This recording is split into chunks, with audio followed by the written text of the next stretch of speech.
Hello guys. जैसा कि हमने लास्ट एपिसोड में देखा था कि नोलान सन फैमिली के पेट्रियास ने ये डिसाइड कर लिया था कि वो अर्थ को बाय कर लेगा।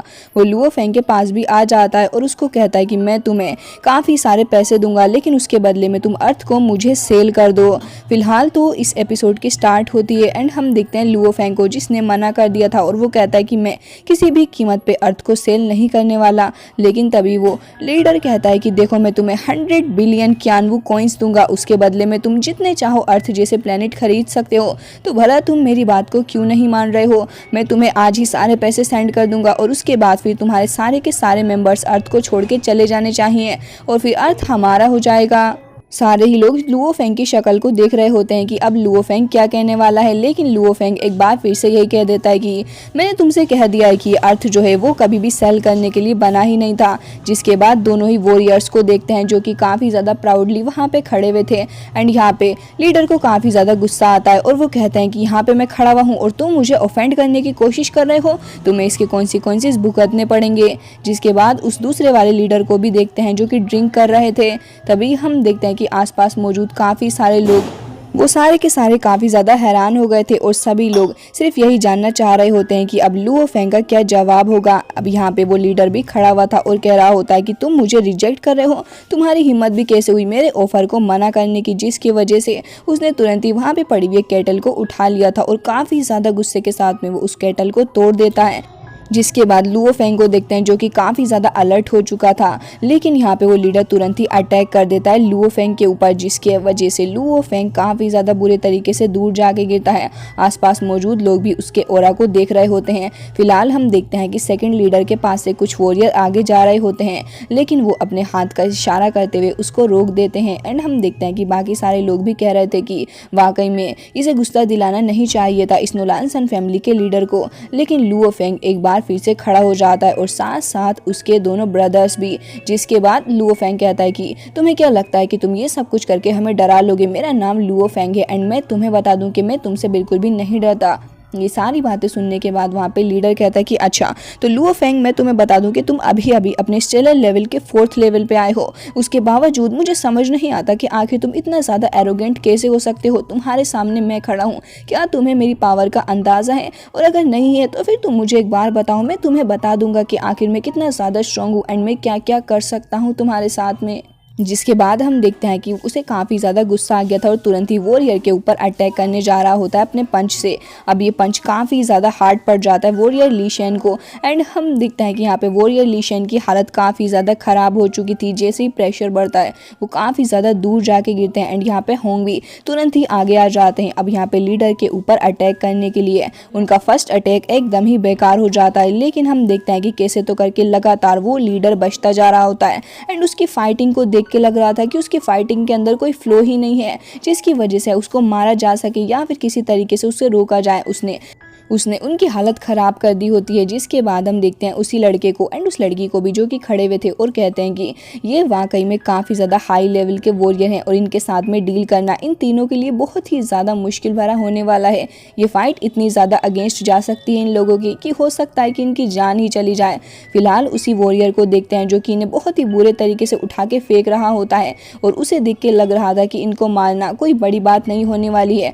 लुओ फेंग को भी गुस्सा आ जाता है और कह रहा था कि इसके ऊपर फिजिकल अटैक तो किसी तरीके से काम ही नहीं कर रहे हैं, जबकि मैं अपनी पूरी पावर का इस्तेमाल कर रहा हूं, लेकिन फिर भी इसके अटैक्स को रोक नहीं पा रहा। लुओ फेंग लगातार फाइट करता जा रहा था, लेकिन जैसे ही वो लीडर सामने आता है वो एक बार फिर से उन तीनों को ही धोने लग गया था बहुत ही ज्यादा बुरे तरीके से। लुओ फेंग के मुंह से तो ब्लड भी आने लग गया था। होंग एंड ली शेन दोनों ही बहुत ही ज्यादा ट्राई कर रहे होते हैं कि कैसे तो करके इसको मार पाए, लेकिन लीडर यहाँ पे बहुत बुरे तरीके से इनकी बैंड बजा रहा होता है। इवन यहाँ पे जब वॉरियर ली शेन आके उसकी नेक को पकड़ लेता है अपनी लेग्स के थ्रू, उसके बाद हम देखते हैं कि यहाँ पे लीडर्स को और भी ज़्यादा गुस्सा आ गया था और अब तो वो वहाँ पे होंग को पकड़ के बहुत ही बुरे तरीके से फेंक के मारता है। होंग भी यहाँ पे अपनी पूरी कोशिश कर रहे होते हैं और कैसे तो करके थोड़ा दूर जाके रुकते हैं। फिलहाल उनके मुंह से भी ढेर सारा ब्लड आने लग गया था। पीछे से वॉरियर ली शेन भी आ चुके थे, लेकिन यहाँ पे कुछ फ़ायदा नहीं होता, बल्कि वो तो उनको भी पकड़ के बहुत ही बुरे तरीके से मारता है। बेचारा लुओ फेंग भी आ गया था अपने दोनों ब्रदर्स को प्रोटेक्ट करने के लिए, बट अनफॉर्चुनेटली ये तीनों ही मिलके उसका कुछ भी नहीं बिगाड़ पा रहे होते। तीनों ही मिलके बहुत ही अच्छे तरीके से फाइट करने की कोशिश कर रहे होते हैं, लेकिन यहाँ पे पूरे तरीके से नाकामयाब होते जा रहे थे, जिसकी वजह से इनका कॉन्फिडेंस काफ़ी ज़्यादा डाउन जा चुका था। लेकिन वो लीडर, उसकी फाइटिंग देखकर ऐसा लग रहा था कि जैसे इन तीनों को ही मारना इसके लिए काफ़ी ज़्यादा आसान है। अब तो वो लुओ फेंग को अपने पंच के थ्रू हिट करने वाला था एंड ऐसे देख के ऐसा भी लग रहा था कि शाह से इस बार लुओ फेंग का बचना मुश्किल है। लेकिन तुरंत ही दोनों ही ब्रदर्स आ जाते हैं और एक शील्ड बना के प्रोटेक्ट करने की कोशिश करते हैं अपने ब्रदर को। लेकिन अल्टीमेटली यहाँ पे वो लीडर ही आगे निकलता है और उसने लुओ फेंग के ऊपर अटैक कर भी दिया था, जिसकी वजह से लुओ फेंग काफ़ी ज़्यादा दूर जाके गिरता है। और अब हम देखते हैं लुओ फेंग जो कि कह रहा था कि मुझे नहीं समझ आता कि आखिर इसके साथ डील कैसे करा जाए। तभी वहाँ पे वो उठ खड़ा होता है और फिर वो काफ़ी ज़्यादा गुस्से से अपनी एक स्पिरिचुअल पावर को समन करता है, जिसकी वजह से हम देखते हैं कि उस लीडर के अराउंड एक काफ़ी बड़ा सा स्पिरिचुअल पावर का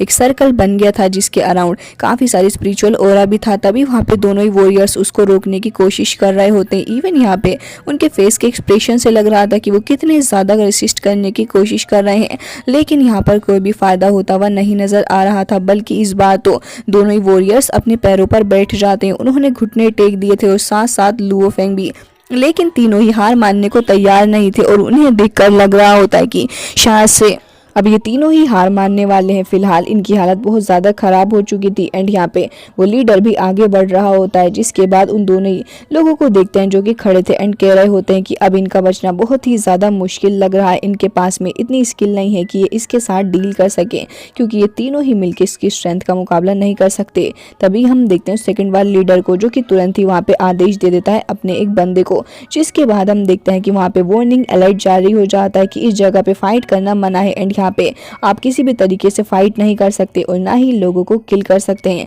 ये देखते ही उस नोलानसन फैमिली के लीडर को बहुत ही ज़्यादा गुस्सा आता है और वो समझ चुका था कि कोई ना कोई तो पीछे से है जो कि उसको रोकने की कोशिश कर रहा है। जिसके बाद वो तुरंत ही अपने स्पिरिचुअल ऑरा को ख़त्म करता है और कहता है कि मुझे समझ नहीं आ रहा कि तुम इतने ज़्यादा लो लेवल के हो, तो फिर यहाँ पर तुम्हारी रिस्पेक्ट कौन कर रहा है और आखिर कौन है जो कि तुम्हें प्रोटेक्ट करना चाहता है। मुझे लगता है कि तुम्हें काफ़ी बड़ा सा हैवी प्राइस पे करना पड़ेगा इन सारी चीज़ों के लिए। फिलहाल वहाँ पे मौजूद जितने भी लोग होते हैं वो सारे के सारे लुओ फेंग एंड बाकी टीम की रिस्पेक्ट करने लग गए थे और कहते हैं कि ये बंदा वाकई में काफ़ी ज़्यादा हिम्मत वाला है। जिसके बाद लुओ फेंग एंड टीम को देखते हैं जो कि ये डिसाइड कर लेते हैं कि भले ही कुछ भी हो जाए वो इसके सामने हार नहीं मानने वाले। जिसके बाद वो सभी वहाँ पे खड़े हो जाते हैं एंड हम देखते हैं कि यहाँ पे मौजूद सारे ही लोग बहुत ही ज़्यादा हैरान हो गए थे कि आखिर कैसे ये लोग खड़े हो पा रहे हैं, और उनके साथ साथ वो लीडर भी। जिसके बाद लुओ फेंग खड़ा होता है और कहता है कि भले ही तुम कुछ भी करने की कोशिश कर लो, लेकिन मैं तुम्हें ये बात पहले भी जता चुका हूँ कि जो प्लेनेट अर्थ है वो तुम जैसे लोगों के लिए बिल्कुल भी नहीं है, वो हमारा प्लेनेट है और भला हम क्यों ही अपने प्लेनेट को किसी और के लिए दें। ये सुनते ही आसपास मौजूद लोगों के दिल में लुओ फेंग के लिए रिस्पेक्ट काफ़ी ज़्यादा बढ़ चुकी होती है एंड हम देखते हैं उस लीडर को जो कि बहुत ही ज़्यादा गुस्से में था और कह रहा होता है कि मैं तुम्हारी जान ले लूँगा, तुम इतने ज़्यादा अग्रेसिव कैसे हो सकते हो, इस जगह पर मैं खड़ा हूँ लेकिन उसके बावजूद भी तुम्हारी इतनी हिम्मत हो गई कि तुमने मुझे इतने बुरे तरीके से इंसल्ट किया है। तुम ये मत भूलो कि तुम्हारा प्लेनेट इतना ज़्यादा स्ट्रॉन्ग नहीं है। तभी लुओ फेंग को देखते हैं जो कि कहता है कि तुम ज़रा चुप हो जाओ, तुम हमें बताने वाले कौन होते हो, अर्थ का परमिट मेरे पास में है और मैं तुम्हें बता दूं कि तुम्हारे लोगों ने जो भी हमारे साथ में किया है उसके सारे सबूत हमारे पास मौजूद हैं। जिसके बाद वो तुरंत ही पूरा की पिक्चर सभी को दिखाता है और कहता है कि क्या तुम इसे भूल रहे हो, ये तुम्हारी फैमिली से है और इसने हमारे अर्थ के ऊपर आकर अटैक करने की कोशिश की और तुम्हारे और भी काफ़ी सारे वॉरियर्स अर्थ के ऊपर मौजूद हैं। तुम ये ना सोचना कि हम इस बात से बेखबर हैं, हमें सब कुछ पता है। जिसके बाद आसपास मौजूद सारे ही लोग कहने लग गए थे कि वाकई में ये तो ऐसे ही लोग हैं, हमें नहीं पता था कि नोलानसन फैमिली ऐसा भी कर सकती है। तभी उस टकलू बंदे को देखते हैं जो कि कह रहा था कि ये यंग मैन, इसके अंदर वाकई में बहुत ही ज़्यादा हिम्मत है, जो कि ये फिलहाल लीडर के सामने खड़ा होकर सब कुछ सच बोल रहा है। जिसकी वजह से लीडर को काफ़ी ज़्यादा गुस्सा आ रहा था। वो तुरंत ही अपने आप की काफ़ी सारी पावर को रिलीज़ करता है एंड आसपास मौजूद लोग थोड़ा घबराने लग गए थे। जिसके बाद उसको देखते हैं जिसकी शक्ल से ही लग रहा था कि अगर लुओ फेंग टीम उसको अकेले में मिल जाए तो फिर वो उनको मार के ही छोड़ेगा। जिसके बाद वो अपने गुस्से को शांत करता है और फिर स्माइल करते हुए कहता है कि अच्छा, तो तुम्हारी इतनी हिम्मत हो गई कि तुमने नोलानसन फैमिली के ऊपर ये झूठा आरोप लगाया है कि हम लोग इतने ज़्यादा बुरे हैं और हम इस तरीके की हरकतें करते हैं। भले ही तुम्हारे पास में कोई एविडेंस हो, लेकिन इस बात का कोई अच्छा प्रूफ लेके आओ कि ये लोग हमारी फैमिली से बिलोंग करते हैं, क्योंकि जो लोग बिना एविडेंस के मारे जाते हैं उनका हमसे कोई भी ताल्लुक नहीं है। तो अच्छा ही होगा कि तुम ये झूठी बातें यहाँ पर ना ही फैलाओ। और रही बात तुम्हारे प्लेनेट अर्थ की, तो क्या तुम मुझे बता सकते हो कि तुम्हारा प्लेनेट कैसा है, वहाँ पे कैसे लोग रहते हैं।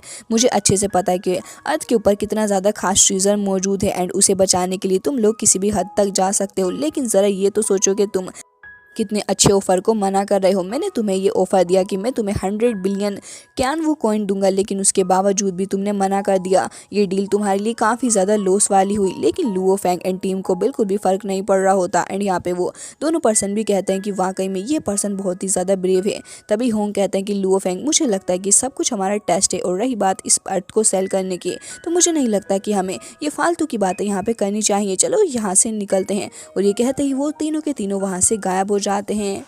और इसी के साथ ये एपिसोड हो जाता है। एंड आई होप आपको अच्छा लगा होगा। मिलते हैं नेक्स्ट वीडियो में, तब तक के लिए bye bye, take care of yourself.